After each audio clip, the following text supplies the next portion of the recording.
అసలు నిజం బయటపడేది ఆ అమ్మాయి ధైర్యం వల్లే.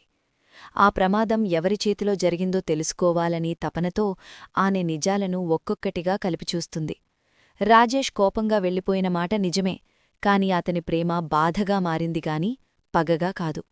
అతను చేసిన తప్పొక్కటే, తన ప్రేమను బలవంతంగా నెప్పించడానికి ప్రయత్నించడం.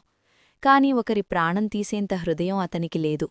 ఇక తండ్రి విషయానికి వస్తే, ఆ క్షణిక కోపం భయంకరంగా కనిపించినా తండ్రి మనసులో ఉన్నది కూతురి భవిష్యత్తుపై ఆందోళనే. ఆ అబ్బాయిని చంపాలన్న కోపం మాటల్లో మాత్రమే నిలిచింది, చేతుల్లోకి రాలేదు. అసలు ప్రమాదానికి కారణం ఇంకొకటి. ఆ అబ్బాయి తన ప్రేమకోసం, తన భవిష్యత్తు కోసం అమ్మాయి తండ్రిని ఎదుర్కొని మాట్లాడాలని నిర్ణయించుకున్న రోజు, అదే రోజు తొందరలో, ఆలోచనల్లో మునిగి రోడ్డుపై జరిగిన నిర్లక్ష్యమే ఆ ప్రమాదానికి కారణమైంది. ఆసుపత్రిలో స్పృహలోకి వచ్చిన ఆ అబ్బాయి మొదట అడిగిన మాట ఒక్కటే, ఆమె బాగుందా? ఆ మాట విన్న వెంటనే అమ్మాయి కన్నీళ్లలో నవ్వు కలిసింది. ప్రేమంటే అనుమానం కాదు, త్యాగం అని ఆ క్షణంలో అందరికీ అర్థమైంది.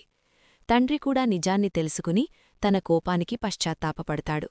ఆ అబ్బాయి ప్రేమలో ఉన్న నిజాయితీని గుర్తించి తన కూతురి చేతిని అతని చేతిలో పెడతాడు. ప్రమాదం వాళ్ల ప్రేమను విడదీయలేదు, విపత్తు వాళ్లను మరింత దగ్గర చేసింది. ఇదే ఆ ప్రేమ కథ. నొప్పితో మొదలై నమ్మకంతో ముగిసిన కథ. ప్రాణాలకంటే గొప్పది ప్రేమ అని చెప్పిన కథ.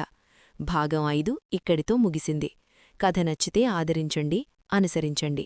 చూసినందుకు ధన్యవాదాలు.